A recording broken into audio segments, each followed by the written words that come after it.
in summary. Now I'll go into the nitty-gritty of how you can manage stress with the workload that you have been given. Now, I would always mention on the ward, as a patient, with a nurse, blah blah blah, because I'm a nurse. So if you're not a healthcare professional and what I'm saying doesn't relate to you, just try to lift, my sentence and lift it into your own world and see how it applies. So workload of, say you're a nurse, back to the example, workload of you're a nurse and you've got so many expectations to meet within your 12-hour shift. Let's get into this one. So there are 4 ways to manage the workloads that you face at work or that you've got before you're at work. The first one I've mentioned earlier, which was why I mentioned those 7 chunks earlier, is to ask for help. It could be your colleague, it could be your manager. If they can't help, ask for help. State what you can do, state the time frame before you. And I'm saying this because you do not, or you cannot afford to appear lazy, so to say. It's not me pushing responsibility away, it's me saying, in reality, just to make sure that the patient gets the best experience, the best service for themselves, it is not realistic that I can do this.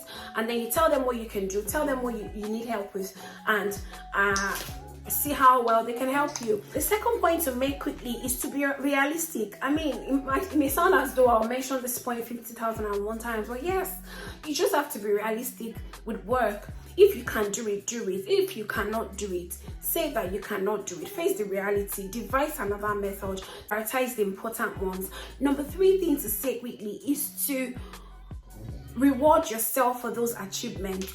Now, no matter how little it is, there is a task that has been given to you, whether or not you were in charge, even though you're a junior nurse, or whatever your case is, and you did so well. I mean, it may mean just taking yourself to McDonald's on your way home, as against going straight home. Bye. As against going goodbye. As against going straight home to eat rice and stew. Instead, take yourself to McDonald's. Just reward yourself for that achievement that you've made. Then the last but not the least, just under managing with workload given to you, is set a time limit. Be realistic with your timing. Now, this, especially for we immigrants that are working abroad, you need to understand that when you don't speak out, people assume. I mean, even when you speak out, people would assume anyway. But in this environment, you cannot afford to say, I was thinking it, but I haven't said it. You cannot afford not to document and say, but I did it.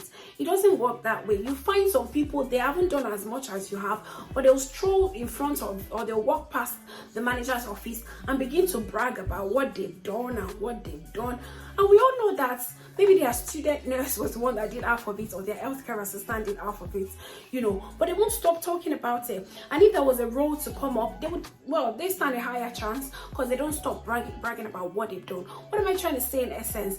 Try to make sure that whatever you do, you set a time to it, what you can, and say that you've done it. What you intend to do but you do not have time for, say that, okay, it's the least important thing. Everything is important, but it's the least important thing. Can I pass it over? Then you hand it over, and that's it. Right, so the one I want to talk about is difficulty or stress with work-life balance.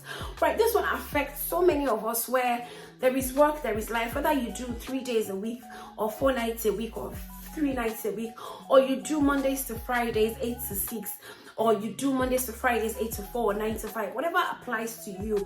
Sometimes it can be a bit rough finding that balance, where the stress from home is there, you don't have that extra time to think it through, to channel or find a way out, and then you go to work and the stress from work hits you as well, and you're like, what do I do? I've got 4 methods for you here that you can work around stress with work-life balance. If you've got more, please let me know in the comment section. So the first one is take some time off. And yes, it may mean, apart from your annual leave, learn how to do or spread your annual leave in a healthy way. I have some people who have arrangements with their managers where they get 1 annual leave per week, and that means that they probably work 1 day lesser than every other person. Try to take what you're entitled, your breaks, you're entitled to them, take them. If it's 30 minutes in 2 places, or 30 then 15, please take them, no matter how busy the world is. In as much as you're beginning to spot that clock, and that clock is telling you that it's near break time, begin to wind down, begin to prioritize prioritize. Begin to use style to hand over and tell your healthcare, tell your colleague, I'll soon be going on break. I've done the important things. These are the other ones that I need to do it. Make sure you hand over. Make sure you speak up every time to say the ones you've done and the ones that are yet to be done. And make sure you let anybody know that you've done the important ones and you're passing down the ones that you think are passable for now, pending the time you go on your break and be back. So make sure you do not lose on your break. If you are sick, please take your sick off. And I've said it before that if you are not well yet, please don't come back. Somebody that takes a sick of 6 months and you that took 1 day, on your calendar of sickness, it is 1 episode you'll write for both of you. I do not encourage mediocrity. I do not encourage laziness. But if you're not well and you're genuinely not well, if you go to work and you make an error, it will be on you. It will be NMC and you. Your manager that you're trying to get scared of, or your colleagues that you're thinking, oh, I don't want them to think this about me, will think a lot about you, and nothing would happen for them. To be you and your piece of cake. Number 2 things to say is to give yourself a break. It could mean a holiday. It could mean this kind of breaks I talked about in the previous points. Any kind of break. Just do not feel guilty when you feel as though you need a break. Take it and enjoy it. Another point to make, which is the 3rd one, is to develop an end of day habit. So if it means that you know what your pattern is, whether in the office or on the ward or wherever your case is, or at work, at home, if you work from home, make your to-do for tomorrow. If you have some job spillovers from the day before, make sure you write them down so you do them first at the start of the next day's work. And once you've done it, make sure you switch off. And the next one, that leads me to the last one under here. I'm trying to make this video as brief as possible. Focus on your life outside of work. Some people, even to have friends outside of work, they don't know what it means. Some people are still friends with their colleagues on the ward. I'm not against it, don't get me wrong. Of course, it has its advantages. But it's as though you're not breaking away, if you ask me. No hard feelings, don't get me wrong. It's just because I don't want you to mention something that happened to Mr. John Doe whilst when we're taking care of him, and then you take me back to work. Try to break away your work life from your personal life. You don't have to necessarily have friends. I don't know, I don't want to go into that part because it's a bit controversial. Apart from friendship outside of work, learn to move away. Just like when I shut my computer, my work email, I have access to it on my phone, but on my annual leave, you cannot see me open my work email. Even over the weekend, I will not open my work email. Even as much as I step out of that office, no matter how urgent that email is, it will wait for me to come back.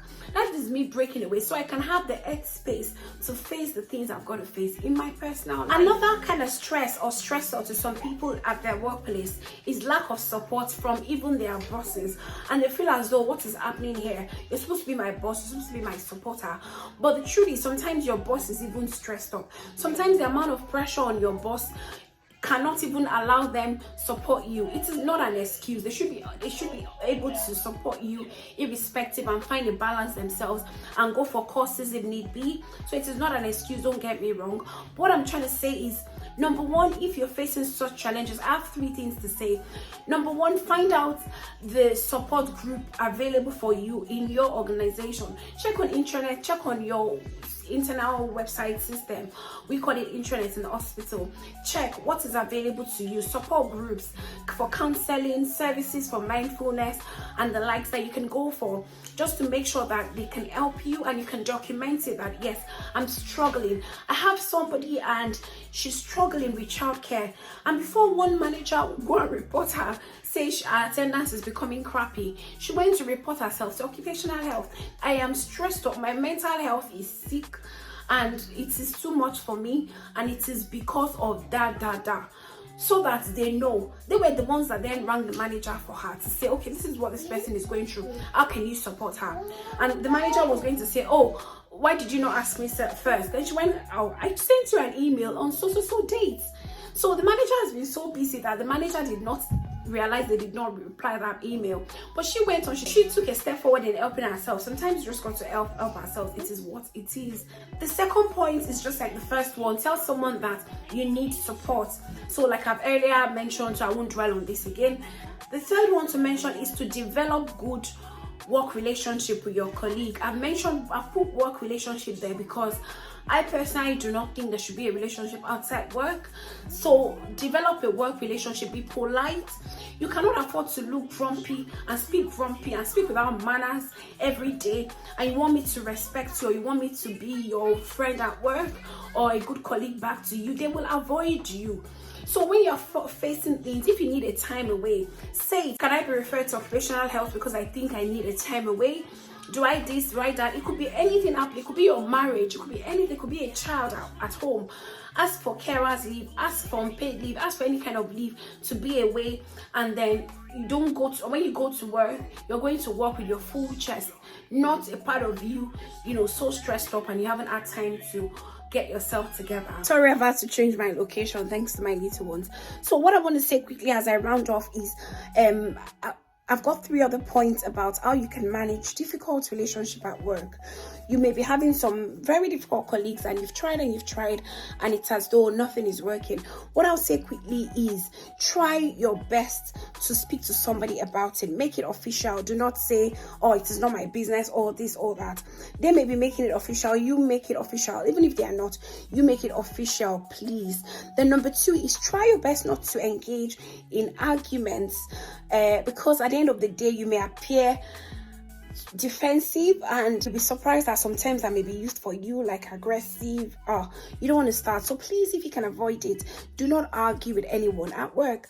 What you could do again is you may ask for a reconciliation meeting if you're happy and you feel ready to do so, and of course you want to hear the other person's part if they're also ready to do so. Another way to avoid problems with colleagues at work is to avoid participating in gossip with them. If they gossip with you about somebody, they'll gossip about you with somebody else. So if you have that mindset, you try to have a neutral stance in many things, and that way you do not get into trouble with anybody. It's not to mean you want to be friends with everyone. It just means that, to be honest, you choose peace. So leave it that way and move on. Another thing is find common interest. The common interest here is the patients, and just stick to it. You can have positive conversations with everybody. You can talk about common things, TV show, games and stuff, and just keep it that way. Another thing people are facing quickly at place of work is a difficult relationship with their manager. What I would say, number 1, is to review your job description. Make sure you're not trying to do people's job for them, or you're not micromanaging them, and they are not micromanaging you as well. Number 2, speak to somebody. It could be somebody superior to her. It could be one of your colleagues who is quote unquote close to them, and try to find out what the problem could be. If you feel as though it's becoming unresolvable, speak to an independent body. It could be RCN, it could be Unison, it could be anybody that can help you. It could be put together by your own trust. Just make sure someone resolves it in a very amicable way. And whilst you're having such issue with your manager, ensure that every communication with them is written via email, just for documentation and to avoid any kirk-up later. We're nearly getting to the end of this video. Another thing people face is bullying at work. You want to know the meaning of bullying. If you feel as though you're being bullied at work, number 1, you want to address it in a formal way. It's not a time to become aggressive or become informal or unprofessional about things. Remember, it's a professional ground. You don't want to lose your pin. You don't want to lose your right to work in that place. So make it formal. You can speak to somebody ahead of that colleague of yours or your manager, and try to make it formal. If there is a way to read up your workplace policy on bullying, please do that and make sure that yes, you're within the right context of bullying. And if you feel as though there is no resolving thing or nothing is happening, you want to speak to an independent body as well and lay a formal complaint as necessary. Right, so irrespective of the category you fall into, I really hope you found this video helpful in a way or two. I started the video in a place, I'm finishing in another place, and it's been so stressful trying to get the little ones together and all of that. Never mind, I'm so glad you watched till the end. If you feel as though you need help at work, if it's for your mental health, for your physical health, for problems at home, make sure you find somebody to speak to. If your concern, if you're like me, is that no matter who I speak to anyway, they will speak to somebody on the ward, and it's to become a topic of discussion on the ward, then please and please find a registered body. to liaise with, to help you with that discussion process. Make it as formal as possible. Get help. That's the whole essence of what I'm trying to say. Get help as necessary, and make sure that you speak up, because God forbid anything happens or happening, they will say, well, we were not informed. That is it, and that will be their cover. If the stressor is not resolving, you want to speak to your GP for some medications or anything you believe in. Just make sure that you're fine at work, know when to take a break away indeed, and know when to come back. I wish you all the best. I really hope you've got value for this video that you've watched. Sorry about the whole changes in background, changes in lighting and all the likes, and I hope to see you in my next video. If you have more to say to me about workplace challenges, how you have worked around things and how it has helped you so much where you are with things, please drop it in the comment section. I will be happy to read it. Thank you so much. So we see you in my next video. Take care. My name is Olubukola Akimalaya Ogundele. We'll see you in my next one. My TikTok name is Olubukola TV, YouTube Olubukola TV. Please subscribe to this channel. Please like this video. It's good for my YouTube algorithm. Please share my video, I beg you. And please follow me on my other channels, on my other handle, I mean to say. Thank you very much. Bye.